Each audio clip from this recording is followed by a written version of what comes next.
First ever factory outlet Mukunda jewellery grand opening February 14న సుచిత్రాలో. నమస్తే రమగారు. నమస్తే జయ. రమగారు, మనము సముద్రాల దగ్గర గవ్వలతో చేసిన కొన్ని ఐటమ్స్ కనిపిస్తూ ఉంటాయి. అద్దాలని, దండలని, తర్వాత శంఖాలు కనిపిస్తూ ఉంటాయి. లేదు సరదాకి మనమే ఏరుకుంటూ ఉంటాం. మంచి మంచి సముద్రాల దగ్గర దొరుకుతూ ఉంటాయి. అవి అసలు ఇంట్లో పెట్టుకోకూడదని నేను విన్నానండి. ఇంటికి తీసుకురాకూడదు, ఇంట్లో పెట్టకూడదు గవ్వలు లాంటివి. శంఖాలు అయితే మరీ ముఖ్యంగా పెట్టుకోకూడదని. కరెక్టేనా? అసలు పెట్టుకోవచ్చు అంటారా? ఎవరి నమ్మకాలు వాళ్ళవి జయ. శంఖాల్లో పోస్తే కానీ తీర్థం కాదంటాం కదా. శంఖాలు లక్ష్మీదేవితో పాటు పుట్టాయి అని చెప్తారు. సముద్రంలో ఉన్న పాలకడల్లో వచ్చినాయి కాబట్టి వచ్చినాయి. చంద్రుడు, లక్ష్మీదేవి క్షీరసాగరంలో వచ్చారు కదా, వాళ్ళతో పాటే ముత్యాలు అవి పుట్టినాయి. దాంతోపాటు ఇక శంఖాలు అవన్నీ కూడా అక్కడ పుట్టినవేనని చెప్తారు. అక్కడే పుట్టాయి.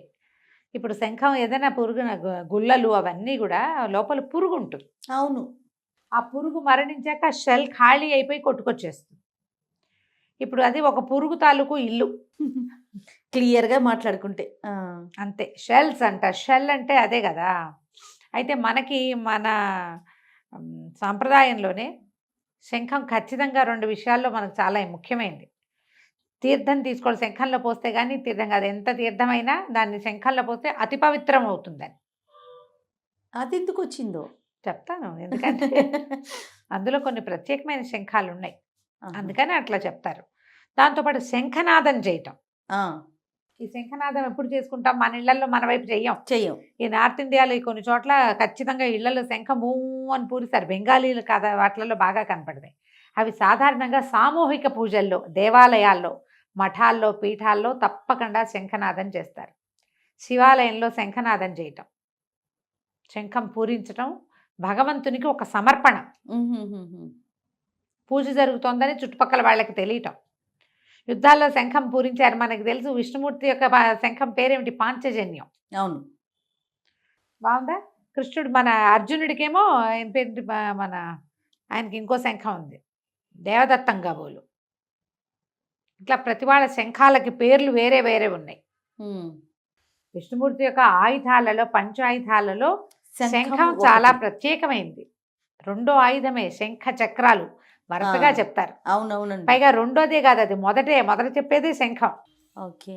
ఆయన వస్తున్నానని పూరిస్తాడు, వచ్చేస్తున్నానని చెప్పడానికి, యుద్ధానికి సన్నద్ధం అవుతున్నానని చెప్పడానికి కూడా శంఖమే పూరిస్తారు. అవును. శంఖం అప్పుడు యుద్ధాల్లో మొదలు పెట్టేటప్పుడు శంఖనాదం చేయబడుతుంది, ఆపేసేటప్పుడు శంఖనాదం చేస్తే ఎక్కడ వాళ్ళు అక్కడ ఇంకెవరిని కొట్టకూడదు. వాడు దొరికినా సరే వదిలేయటమే అంతే. శత్రువు దొరికినా ఇంకా వాడిని చంపకూడదు. చంపితే అధర్మ యుద్ధం అయిపోతుంది. శంఖనాదానికి అంత ప్రత్యేకత ఉంది. మనం ఎన్నెన్ని కథల్లోనూ వింటాం. అవును.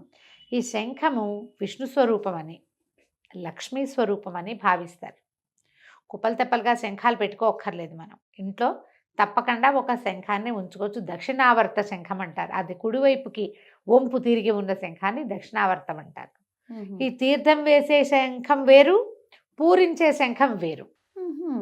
పూరించేవి ఉంటాయి. Okay okay. శబ్దం వస్తుంది అందులో నుంచి. ఓకే. ఈ దక్షిణావృత్తంలో నుంచి శబ్దం వస్తుందని నేను అనుకోను. ఆ దక్షిణావృతాన్ని చెవి దగ్గర పెట్టుకుంటే సముద్రపు ఘోష వస్తుంది లోపల నుంచి. అంటే లోపల ఇట్లా మెలిదిరిగి ఉంటుంది, గాలి లోపలికి వెళ్ళి బయటకు వస్తుంది. వచ్చినప్పుడు అట్లా ఆ మెలికల్లో పడి సముద్ర ఘోషలాగా వినపడుతుంది. ప్రత్యేకమైన శంఖం. ఆ శంఖం చెవిలో పెట్టుకుని విని ఆ శబ్దం వస్తుందంటేనే కొనుక్కుంటారు. ఈ దక్షిణావర్త శంఖాన్ని పూజల్లో పెట్టుకుంటారు. పూజా మందిరంలో పెట్టుకోవటం కాకుండా దాన్ని చక్కగా శుభ్రంగా గుడ్డతో తుడిచి తెల్లటి బట్టలో లేదా ఎర్రటి వస్త్రంలో చుట్టి పెట్టుకుంటారు. అభిషేకం చేసేటప్పుడు ఆ తీర్థాన్ని శంఖంతో సమర్పిస్తారు. ఓకే. ఆ తీర్థాన్ని శంఖంతో ఇస్తారు మనకి. కొన్ని పీఠాలలో కనపడుతుంది శంఖంలో ఉన్న తీర్థాన్ని వేయటం. ఆ శంఖంతో అభిషేకం చేసే చోట చేసేది కొన్ని చోట్ల కనపడుతుంది, కానీ అది అథెంటిక్ అవునో కాదో పెద్దగా నాకు ఐడియా లేదు. దాని మీద తీర్థం ఇవ్వటమే శంఖంతో కనపడుతుంది. శంఖంలో పోస్తే అతి పవిత్రం అవుతుంది. దాంట్లో ఏ దోషము ఉండదు. అభిషేకం చేసేటప్పుడు చేసే వాళ్ళ మనసులో ఏదైనా వేరే ఆలోచన ఉన్నా కూడా తీర్థజలం శంఖంలోకి మారగానే పవిత్రం అవుతుంది, ఇంకా మరింత అవుతుంది. ఈ శంఖాలని తప్పకుండా కొనుక్కుని అన్ని నత్త గుల్లల్ని ఏవో రకం శంఖాలని అందంగా ఉందని తెచ్చి దేవతా మందిరంలో పెట్టుకోవద్దు. అలా పెట్టుకోకూడదు. ఇంట్లో అంటావా మనం ఏం పూజ చేయము, ఊరికే అలంకరణ వస్తువులు, షోపీస్గా షోపీసులు కాబట్టి పెట్టుకోవచ్చు. గవ్వల పరిస్థితి ఏంటి రమ్మగారు? ఈ గవ్వల ఆటకి వాడుకుంటాం జయ. ఆహా. ఉమ్. గవ్వలు ఆటకి వాడతారు, పిల్లలు ఆడుకుంటారు, రాత్రిళ్ళు ఆడకూడదని చెప్తారు, అది మంచిది కాదంటారు. గవ్వలు తెచ్చుకోవచ్చు మనం. అది మా ఆల్చిప్పలు ఆల్చిప్పలు ఆల్చిప్పలు ఏరుకొచ్చేస్తాం. ఆ, అసలు బీచ్కి వెళ్తే అన్ని ఆల్చిప్పలే. అవునవును, సంచులు సంచులు మోసుకొచ్చేవాళ్ళు పిల్లల చిన్నతనాల్లో బోల్డ్ అన్ని. అవును. మా వాళ్ళు నున్నగా ఉన్న రాళ్ళు కూడా ఏరుకోసం, మా ఇంటి నిండా రాళ్లే, ఇంతవి అంతవి అంతవి. చాలా అద్భుతంగా ఉందిరా, ఇది నీకోసమే తెచ్చానని కూడా ఒకటి ఇస్తుంటాడు మా వాడు. నీకు నచ్చిందని సోపుల్లాగా ఉండేవి, సబ్బులాగా కనపడుతుంది. అవన్నీ ఉంటాయి ఇళ్లలో, వాడికి ఏం అయిపోదమ్మా, అంత భయపడక్కర్లా. ఆ. దానివల్ల అద్భుతం జరిగిపోతుందని భావించకండి. ఏది లేదు, మంచి లేదు, చెడు లేదు, చెడు అదొక లేదు, వస్తువు ఒక అంతేనంటారా? వస్తువు. మనం దేవతా మందిరంలో పెట్టుకోదలిస్తే మీ ఇంట్లో అభిషేకం చేసే అలవాటు ఉంటే, మ్మ్. అభిషేకము ఒక మడి పద్ధతి, ఒక తీరు ఏర్పాటుగా ఉంటే, అప్పుడు శంఖంతో కూడా మీరు ఏదైనా అలాంటి క్రియల్లో పెట్టుకోవచ్చు. శంఖాన్ని కూడా ఓకే. పూజలో శంఖాన్నే పెట్టుకుంటే ఏదైనా వస్తుందని నేను అనుకోను. మ్మ్.